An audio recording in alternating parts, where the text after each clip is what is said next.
ஹர்த்தாலுக்கு ஆதரவில்லை. யாழ் பல்கலைக்கழக மாணவர் ஒன்றியம் அதிரடி அறிவிப்பு. சட்டவிரோத சொத்து குவிப்பு மனுஷ நாணயக்கார விசாரணைக்கு அழைப்பு.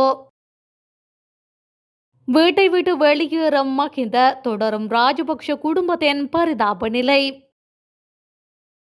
அரசு ஊழியர்களுக்கு எதிராக கடும் நடவடிக்கை எச்சரிக்கும் பிரதி அமைச்சர். எங்களிடத்தில் விரோதம் இருக்கவில்லை. லொகானுக்கு ரணில் அஞ்சலி. மாகாண சபை தேர்தலை நடாத்துமாறு அனுர அரசிற்கு எதிர்க்கட்சிகள் கடும் அழுத்தம். செம்மணி மனித புதைகுழி சாட்சியங்களை அச்சுறுத்தும் அனுர அரசு சபா குகதாஸ் சாடல்.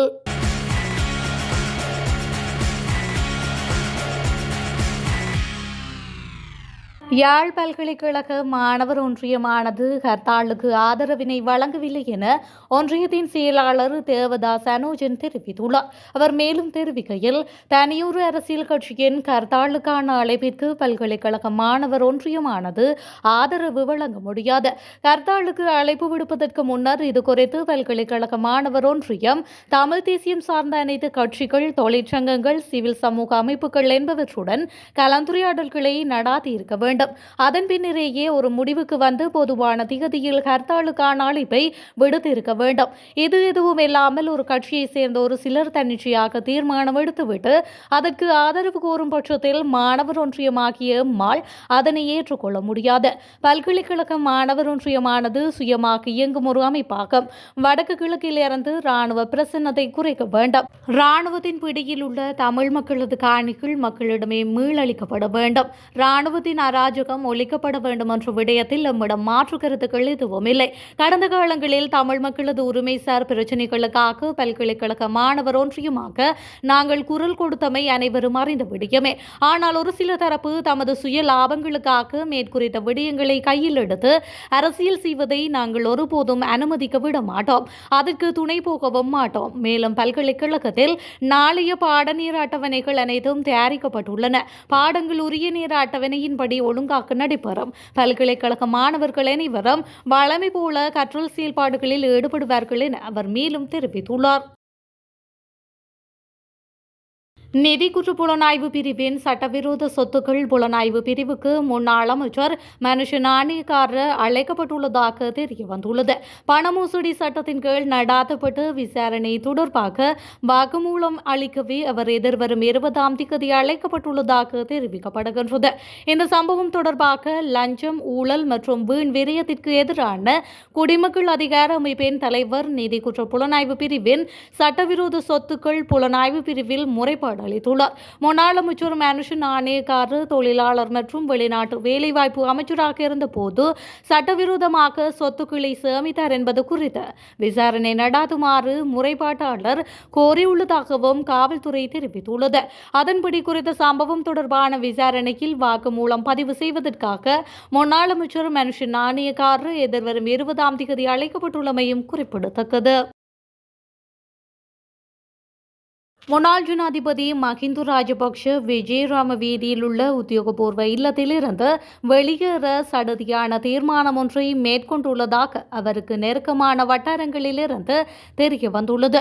தேசிய மக்கள் சக்தி தலைமையிலான அரசாங்கம் முன்னாள் ஜனாதிபதிகளுக்கான உத்தியோகபூர்வ இல்லம், வாகனங்கள் மற்றும் தனிப்பட்ட பணியாளர்களுக்கான கொடுப்பனவுகளை இடைநிறுத்தும் சட்டமூலம் ஒன்றை நிறைவேற்ற நடவடிக்கை மேற்கொண்டுள்ளது.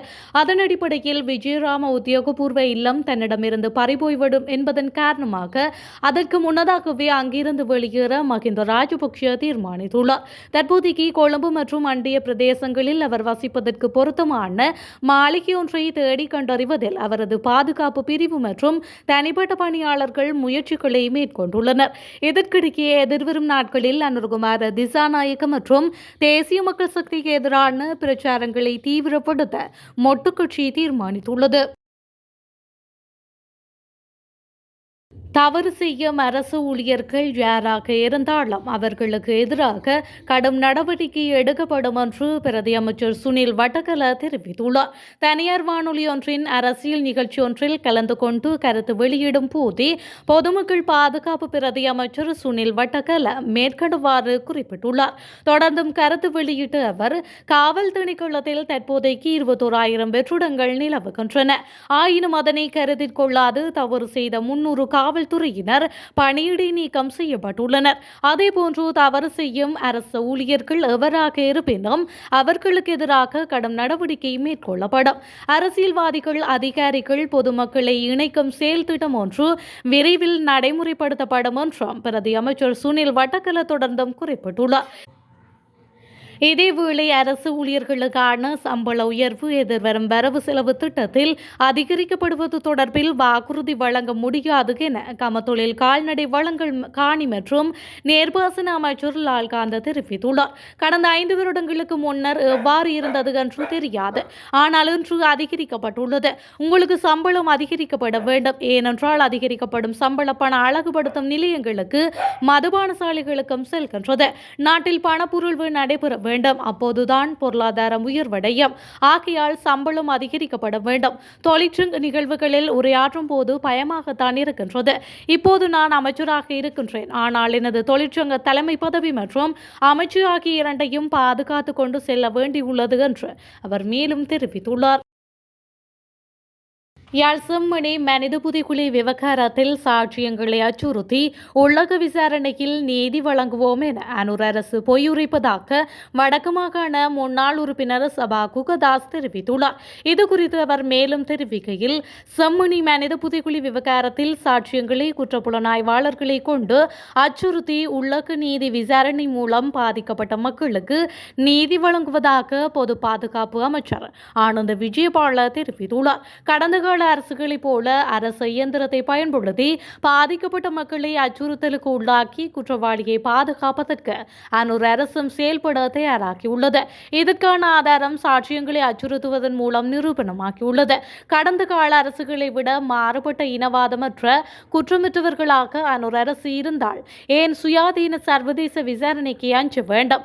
நாட்டை நிரந்தர சமாதான நிலைக்கு கொண்டு செல்ல வேண்டுமாயின் பாதிக்கப்பட்ட மக்களுக்கு பொறுப்பு கூறலை பெற்றுக் கொடுக்க வேண்டும். அதன் மூலமே மீள நிகழாமையும் நிலைமாறு கால நீதியையும் உருவாக்கலாம்.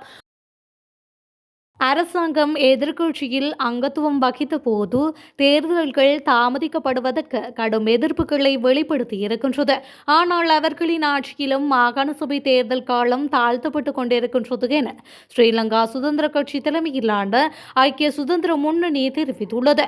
அரசாங்கம் அதன் 3/2 பெரும்பான்மையை பயன்படுத்தி மாகாண சபை தேர்தலை விரைவில் நடாத்துவதற்கு நடவடிக்கை எடுக்க வேண்டும் எனவும் அந்த கட்சி வலியுறுத்தியுள்ளது. 2 புறங்களிலிருந்து அரசியல் செய்திருந்தாலும் தங்களுக்கிடையில் தனிப்பட்ட விரோதம் இருக்கவில்லை என முன்னாள் ஜனாதிபதி ரணில் விக்ரமசிங்க மரணமடைந்த லொஹான் ரத்வத்தவுக்கு அஞ்சலி செலுத்தும் போது தெரிவித்துள்ளார். கண்டி மகியாலையில் உள்ள லொஹான் ரத்வத்தவின் வீட்டில் வைத்து ரணில் இன்று அஞ்சலி செலுத்தியுள்ளார். அதனைத் தொடர்ந்து ஊடகங்களுக்கு கருத்து தெரிவித்த அவர், அந்த காலத்திலிருந்தே எனக்கு லொஹான் ரத்வத்தவை தெரியும். நாங்கள் இரு தரப்பிலிருந்தும் அரசியல் செய்தோம். ஆனால் எங்களுக்குள் தனிப்பட்ட விரோதம் எதுவும் இருக்கவில்லை. எனது ஜனாதிபதி காலத்தில் அவர் தோட்டத்துறை அமைச்சராகவும் பணியாற்றியிருந்தார். அந்த கடமைகளை சிறப்பாக அவர் செய்திருந்தார். அவருக்கு நல்ல அரசியல் எதிர்காலம் இருந்தது. ஆனால் விதி இப்படித்தான் செயல்படுகின்றது என்று அவர் மேலும் தெரிவித்துள்ளார்.